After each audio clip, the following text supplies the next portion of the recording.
Hey, let's talk a little bit more, if we can, about um, some of the theories. And of course, the next one on your slide issue here is the theory of reason, action, and planned behavior.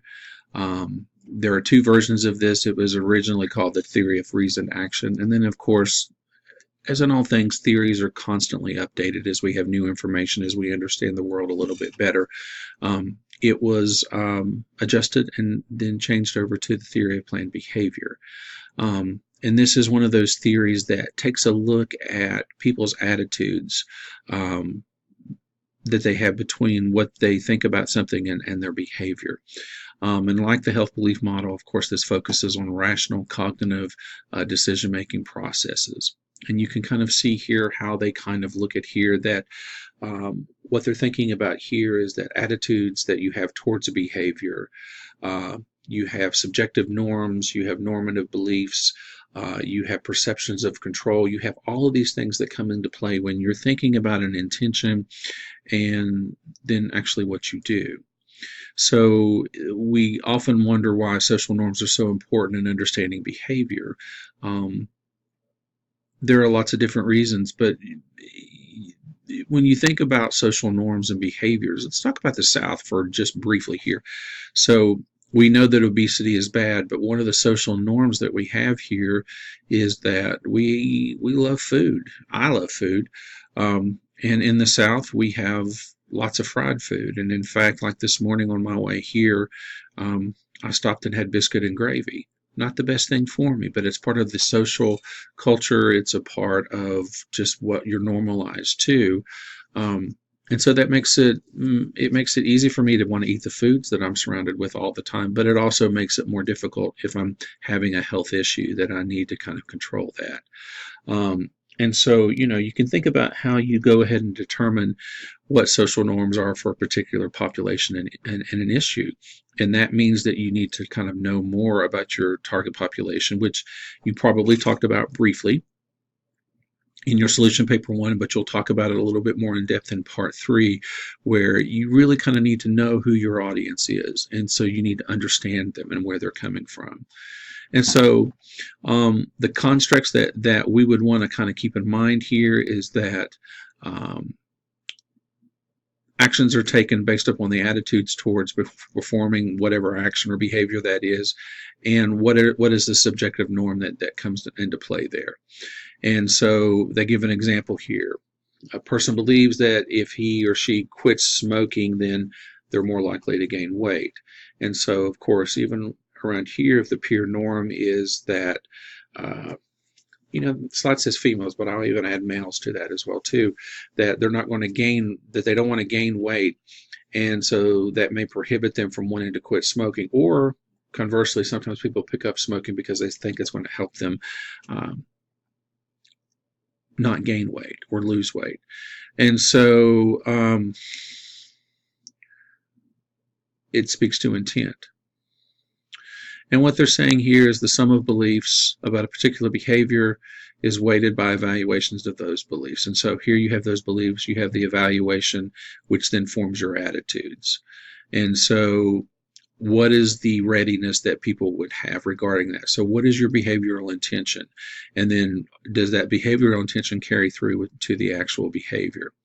So again, so you have those beliefs, you have the evaluation of those beliefs, you have that attitudes towards the behavior that you have, whether, positive or negative, good or bad, however you want to frame that. You have that behavioral intention, and then that plays into the actual behavior.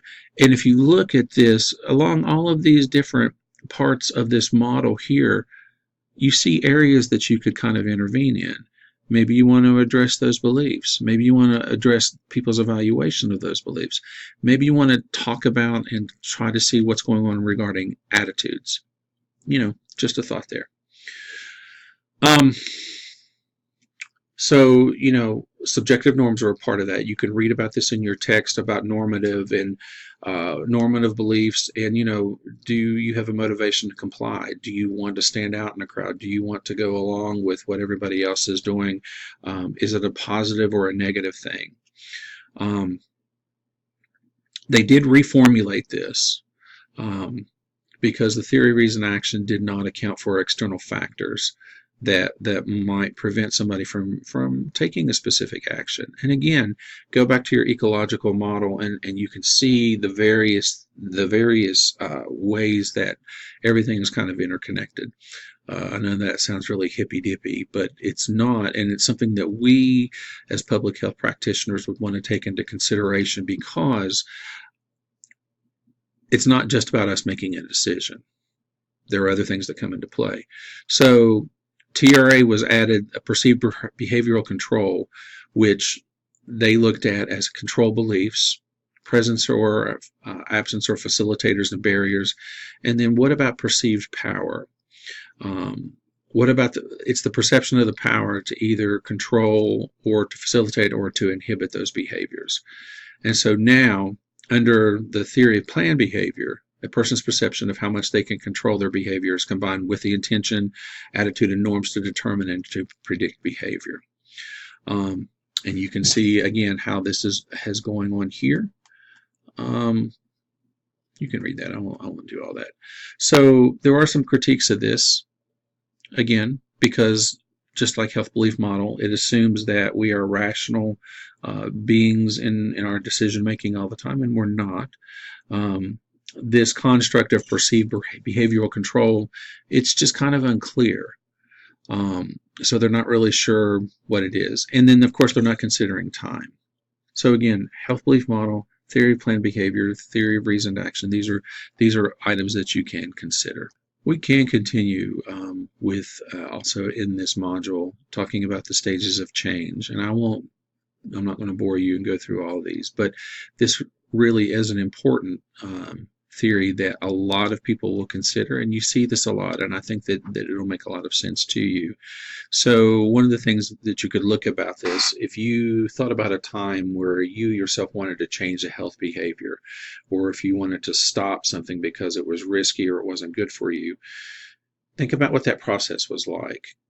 Did it happen overnight? Did it happen in stages? Can you think about the different types of thinking processes or the different types of stages that you go through? Stages of change, precaution, adoption model, these are things that could go along with this. What helped you in those particular changes? And was it one thing? Was it a combination of things? And so, if you were in class, we would kind of have a discussion on this, but, you could think about important aspects of making behavioral changes, or, think about this too. In public health, we're a helping profession. We want to help people. What do you think would be most useful for folks at a particular stage? The trans-theoretical model, stages of change. And so we have this, and it's changed over time. When we think about smoking cessation, this is one good area, and different changes, how people might want to do that, the different approaches, the different periods. And so they even go into discussion about people change only when they're concerned about the need for a change. If they're not concerned, they're not going to make a change. If they are convinced that it's better if they do, if they have a plan of action, if they're committed to this, and if they take those actions. And so, the slides and the textbook go through the various stages. It's not linear. People can start or stop or have to go back through various, if they don't, people fall off the bandwagon. But, you might be able to come in at the same level you started with, or you may be higher or lower on that. And then it goes through everything from pre-contemplation, contemplation, preparation, action, maintenance, and termination. And so, for example, if you were going to think about this for behavior change for your intervention, think about the different types of people that you would want to reach, and then how you wouldn't offer the same type of, you wouldn't be working with people who are completely not concerned about what's going on, as opposed to people who are concerned and are ready to make a change. You need to tailor that, and so that's what we would want for people to kind of keep in mind there.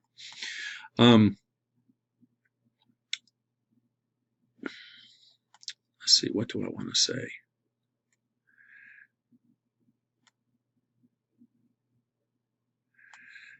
There's a lot of good information here.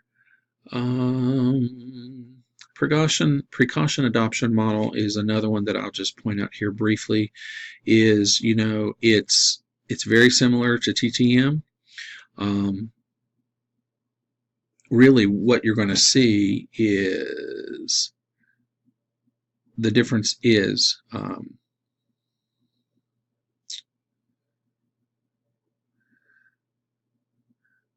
stages 4 and 5.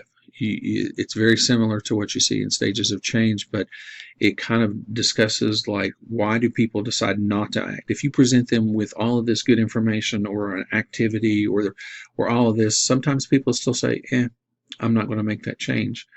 What's the difference between that and for the decision for people to act? And so we become very curious. For example, you can think about smoking again. We know all the things about smoking. We have the information out there. Nobody is under any of the auspices that it is, it's not a harmless thing. But yet people still choose to smoke. And why is that? Or people who engage in risky, maybe sexual behaviors. We know what causes pregnancy. We know what causes STIs, but yet whether adopting a change to lessen risk, even in those areas, some people choose not to do that. And so what can we learn about that? And then what can we take from what we learn and then craft that in such a way that can be helpful to people themselves? I think the slides and the textbook are very good at doing this, so I don't really think I need to go more about this. But again, these are two more theories that you can consider using, or parts of those theories that you could consider using. So read up on those. So we've talked about health belief model, we've talked about theory of planned behavior, we've talked about stages of change, we've talked about precaution adoption model, there's a smattering of the ecological model that's thrown in there. Hope you have a good week.